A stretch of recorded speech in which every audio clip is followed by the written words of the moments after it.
HARK! We are here. It is time for another episode of Star Wars Unlimited. Like I said last week, it's a little bit of a slow week, but I think that FFG knew it was going to be a slow week based upon the schedule of their streams, and they decided to release a couple of bangers out to us and get some previews going, getting the spice going in the community, and it sure has. So we've got previews to look forward to today. I will go over the stream schedule for this month, which includes a stream that should be airing immediately after this video finishes, which I believe is the Command Month aspect preview. But we got a lot of stuff. We don't have a lot of stuff to go over, but we do have some big stuff to go over. So we're going to do that. We're going to have a fun time doing it. And it does feature one of my favorite characters. Our first preview comes by way of Hobbies and Happiness, description, link to the description below. Last week, I said that Asteroid Sanctuary, and somebody called me out on this, Asteroid Sanctuary wouldn't be as good unless you had something to do with exhausted units. And Hobbies and Happiness, they came through. We have Boba Fett, Disintegrator, 3 cost, Cunning Villainy, ground units, 3 power, 5 health, Underworld Bounty Hunter. On attack, if this unit is attacking an exhausted unit that did not enter play this round, deal 3 damage to the defender. It is a legendary, and it is 179 out of 252 in SOR. Boba Fett's back, baby. And this time, he is just a generic, not generic, but he is a unit that goes on the board and fights and does cool things. Now, the way that this Boba Fett is built is that he is designed to come into play, threaten a bunch of stuff, and force your opponent to deal with a 3-cost threat before they can get out there and deal with whatever thing that he needs to take out, right? So he comes out into play, and then on the next round, he gets refreshed, and he has his choice of targets if you can exhaust something down that also didn't enter play this round. I think that this is the type of card that has a lot of requirements in order to be able to be seen as really good. I think a lot of people initially freaked out about the power health ratio for the cost that Boba Fett is, but 1, he's Boba Fett. He's got to be good, right? But 2, it's not a non-unique that you can't just run 3 of these out on the board at the same time. This Boba Fett will come into play, sit there for a round, and then do its ability. And there's just you have to attack an exhausted unit that didn't enter play in the round. And I'm not by any means saying this card is bad. I think in a Boba Fett deck, this is easily a 2 of. But that's kind of the thing is that it's not an automatic 3 of best card in the set because there are so many hoops you have to jump through to get access to its ability. Now, it'll be interesting to see how this reacts to the way that leaders come into play. If the leader is always considered in play, I mean, the leader is always considered in play, but if flipping to the unit's side and deploying it, if that's considered entering play, or if it is already has entered play, which means this Boba Fett could attack it the turn a leader comes down. I think it's going to be ruled that a deployment is considered putting the card in play. Therefore, Boba Fett would not be able to do the extra damage on a leader the round a leader came out. But otherwise, a 3/5 that is effectively a 6/5 going up against a target that is exhausted and didn't enter play that round. It's that preparation of, I know he's showing off the, this is the missile, I believe, because the flamethrower is on the right arm, showing off, shooting off that missile, but this is almost like Mando lining up his pulse rifle, ready to just snipe a dude off the field. And I actually wouldn't be surprised if Mando had a similar effect whenever he drops. Hopefully set 2. This Boba Fett is a fantastic card. I think he's really cool. I like the art a lot. I think that this is going to be a fun card to chase, and it's going to be a fun card to chase down the alternate art and treatments. I'll probably try to chase down one of these myself because I am a big Mandalorian fan. I do note, and I think this is accurate, Boba Fett, neither version of him has the Mandalorian keyword because technically he's not. But I do hope that other Mandalorians that come into the game, Din Djarin, Bo-Katan, Gar Saxon, Sabine Wren, any of them, that they have the Mandalorian keyword, so that way if a person wants to build a Mandalorian deck, they can, because more options for everybody, right? That is not all that Hobbies and Happiness has to show us this week. Again, links below. We have Fett's Fire Spray, a 6-cost Cunning Villainy space unit pursuing the bounty, 5 power, 6 health, Underworld Vehicle Transport.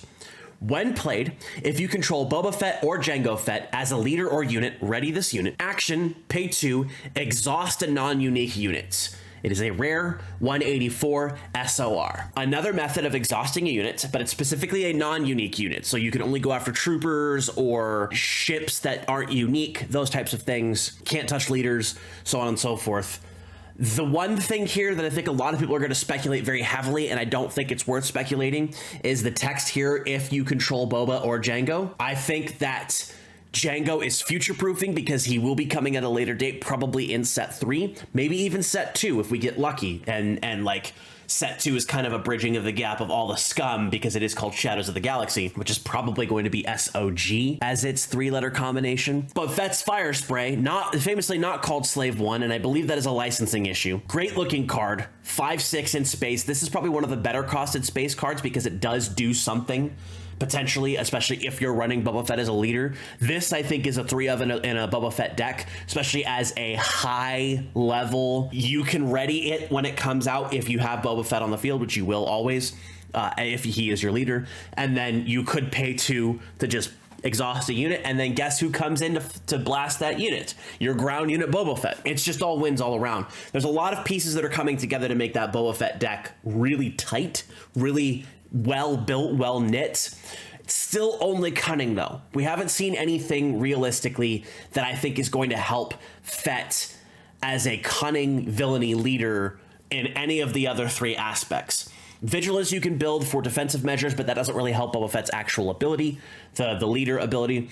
You could do command, but I think the big boomers probably aren't going to be the same thing. Aggression might be the closest, but we still haven't seen anything other than Force Choke that I think really aids in procking off that ability for Boba Fett's actual leader ability. But Fett's Fire Spray, fantastic look, great art here. We got those blasters going, it's going through the field. It is specifically colored as Boba Fett's version of it with the red and the green and the gray or silver, whatever you want to call it, because Jango's was mostly blue. But transport, fun keyword.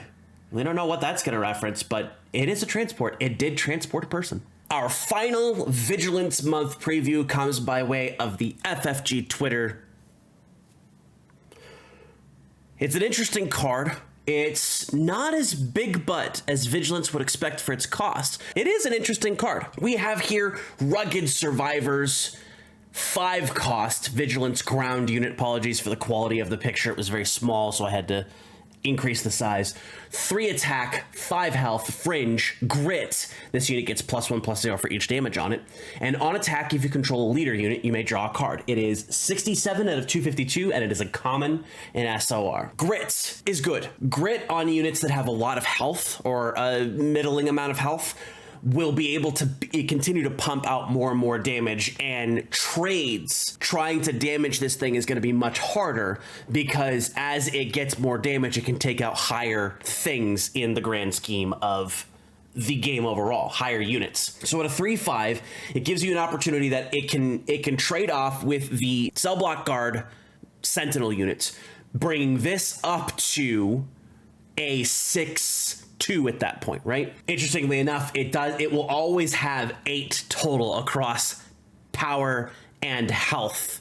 As it loses health, it gains power, but the total number between the 2 is always going to be 8, which is very interesting, unless you add experience tokens or sabers, things like that, as a base. The art here is pretty cool. Rugged Survivors, this could reference either the people that joined Cassian and Jyn on the attack on Scarif, could be Jedha partisans, could be the individuals that tried to help in Andor, all kinds of different interesting groups of people that this could represent. It's pretty neat card art here. Again, I know it's pixelated, this is because it's zoomed in. Rugged Survivors being non-morality flavored means that it's going to be seen in a lot of Vigilance decks that are focused on getting attacks out, especially with that leader. If you control your leader unit, you can draw a card and try to keep it healthy enough to survive attacks, but not so healthy that it's negating its grit ability. Stick a couple experience tokens on it.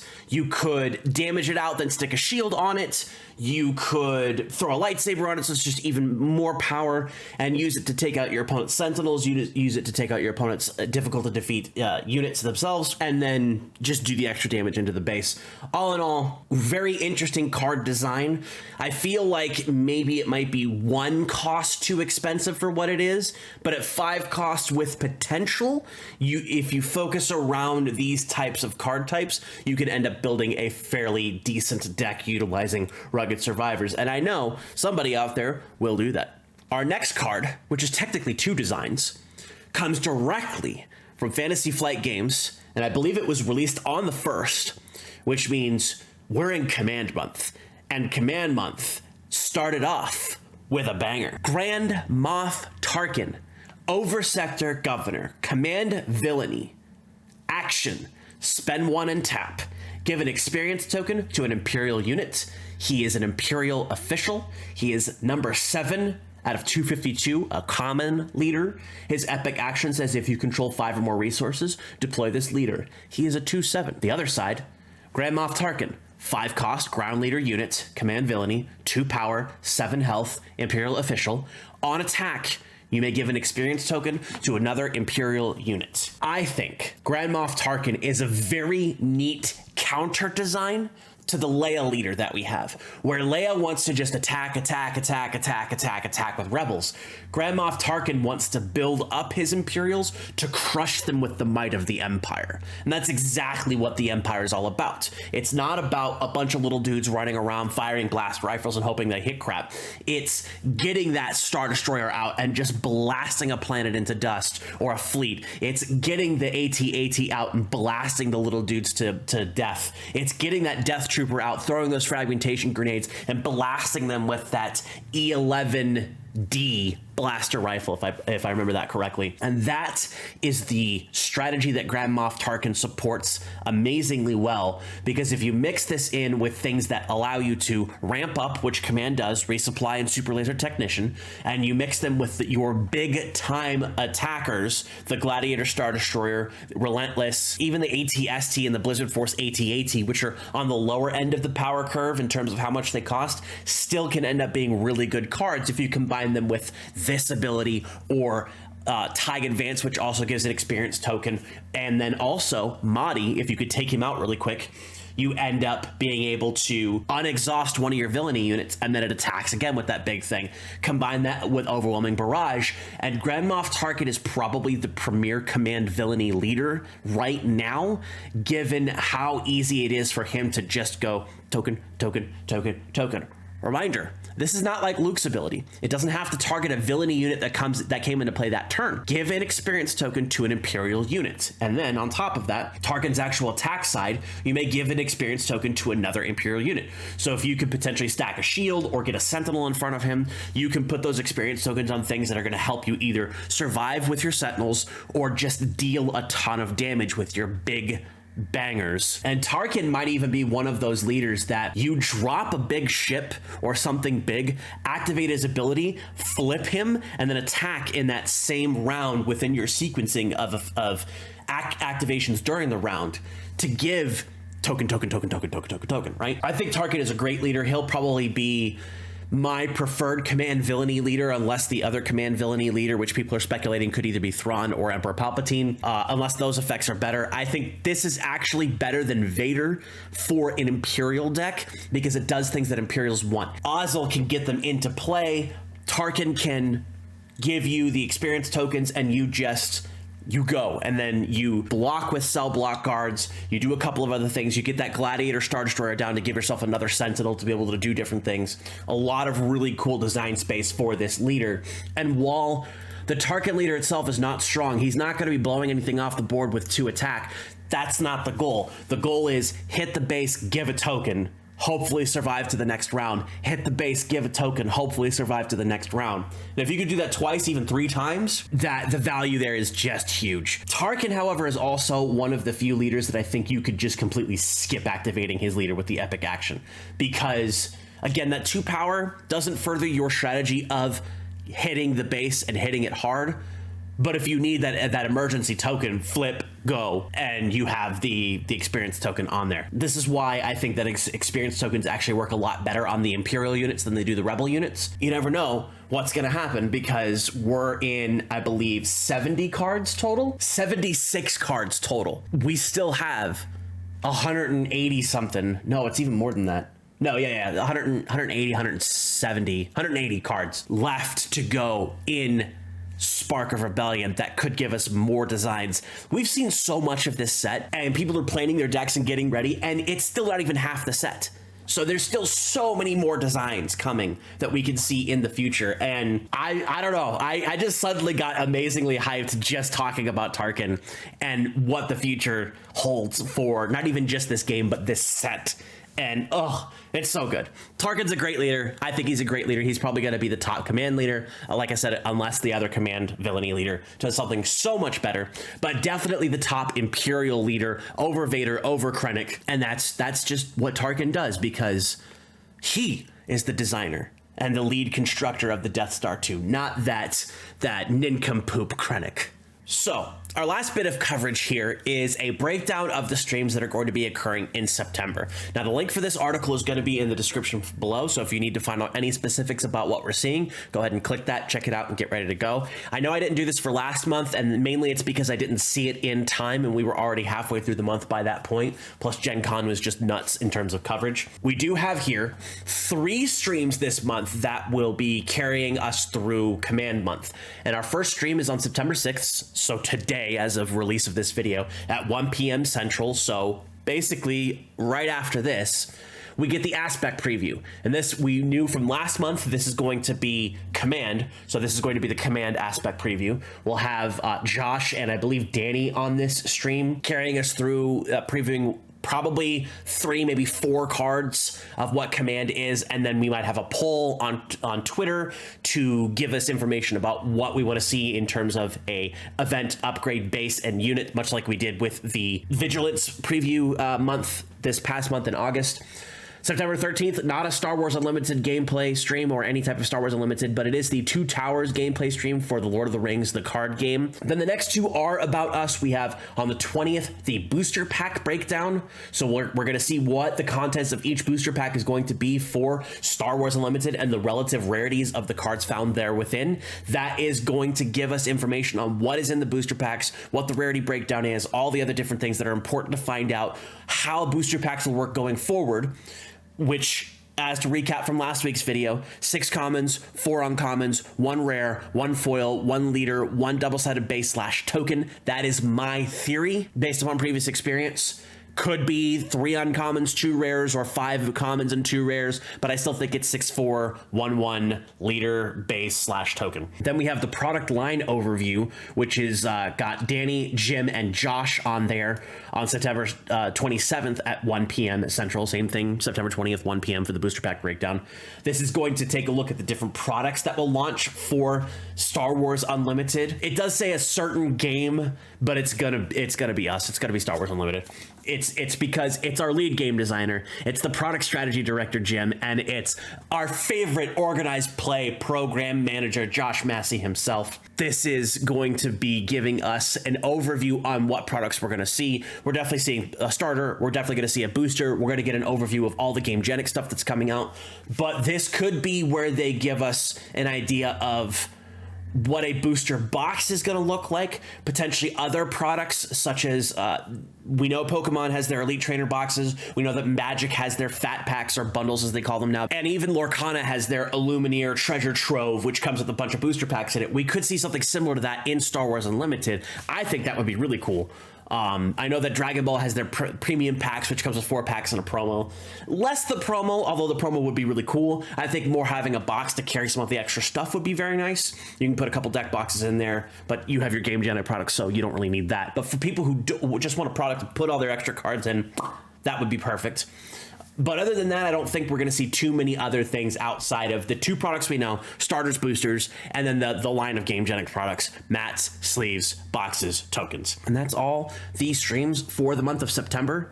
And obviously, we'll have videos out each of those weeks talking about the previous week and then the stream will be covered in the following week just because of the way that my videos are made. It does mean I am not Johnny on the spot, and it does mean that I am the last person out for videos. But it also means that anybody who missed it gets a nice, neat coverage of that stream before the next stream airs, such as today, where after this, we have the aspect preview for Command coming up, and you should go watch that.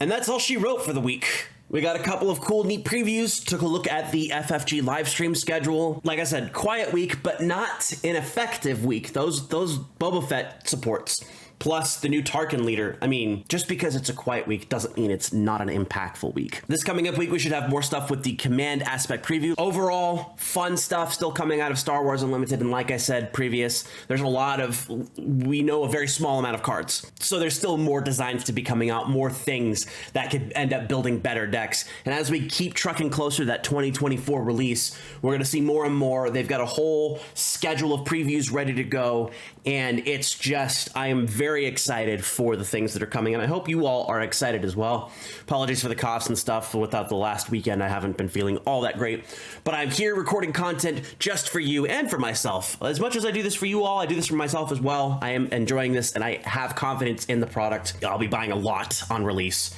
You'll see. You'll see. That's all she wrote for today's episode of Star Wars Unlimited right here on the RybackStun YouTube channel. Go ahead and throw some comments below on what you are excited for Command Month, whether you want to see more heroism, whether you want to see more villainy, what you might expect as the second Command heroism and second Command villainy leaders. I honestly don't know. I think Thrawn and Palpatine are probably good shots at the leader for the villainy side, but for heroism, Akbar, Hera, sky's the limit. Like, subscribe to the channel, hit the bell, wherever that is, this way, for all the notifications for every video that I've got. This video also goes into the playlist, so you can follow that for all my Star Wars Unlimited information on the YouTube channel. And follow me on Twitter, Blue Sky, Mastodon. It's all at RybackStun. The different places you can find me, Anyway, enough rambling. That's it. Thank you for joining me, folks. I appreciate each and every one of you, and we will see you all in the stars.